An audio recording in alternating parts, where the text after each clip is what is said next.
Манту байна. Өнөөдрийн онцлог үзүүр маань их хаттын цуст тэмцэл хэмээх гайхалтай драм. Төрийн их баг нь болсон дүүгүү жанжны өрөөдөм дэлхийг захирна гэсэн зөвнөл гинт гарч ирнэ. Энэ зөвнөлөөс болоод өмнөд болон хойд жөөгийн олон түшмэл ханхуу эрх мэдэлтэнгүүд дүүгүү ноёны охидтой суувал гарцаагүй хаан ширээн цуухна гэсэн таамаг твшүүлж эхэлдэг. Дүүгүү жанжин 7 хүү, 3 охинтой бөгөөд 3 охиндоо амнасаа ч илүү хайртай нэгэн байлаа. Тэрээр охидоо нүдний цэцгийн мэд хайрлаж өсгсөн шудраг журамт жанжин байв.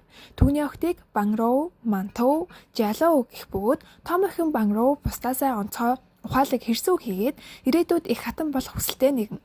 Харин дунд охин Мантов хүсэл шунал ихтэй татвар ихнэрээс төрсөн эрх дураараа нэгэн. Өөрөөсөө бусдыг боддоггүй хүйтэн сэтгэлтэй охин байв. Бага охин Жаловгийн хувьд төрийн болон улсын хэргийг нэг их сонирхдоггүй, сайхан сэтгэлтэй, бусдад туслахыг эрхэм болгодог аавынхаа хамгийн хайртай охин юмсанжээ. Ингээд зөвнөл цуу яриа болон тарсаар дуугүй жанжны 3 охинд нүдэ унах эрс нэмэгцээр л байв. Ийхүү нэг мэдхэд төрийн өмнөөс самунд дуугүй жанжны 3 охин өөрийн ирэхгүй татагдан орж өөр хоорондоо их мэдлийн төлөө ширүүн тэмцэлдэж эхэлнэ.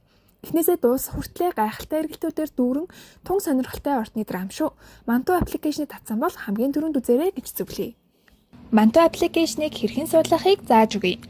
Манту аппликейшн суулгахын тулд манай сайтаар ороод утсан дээрээ суулгах гэсэн бичгийг дараарай. Ингээд та аппликейшнээ амжилттай суулгалаа.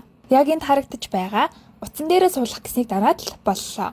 Та аппликейшнээ суулгасан бол бүртгэл үүсгээд багцаа ирэх гэсэн хэсэг рүү ороод кино багц хэсгээс өөрийн хүссэн багцаа сонгоод киногаа үзээрэй. Харин аппликейшнээ суулгаж чадахгүй байгаа бол админ руугаа мессеж хийгээд заавар аваарай.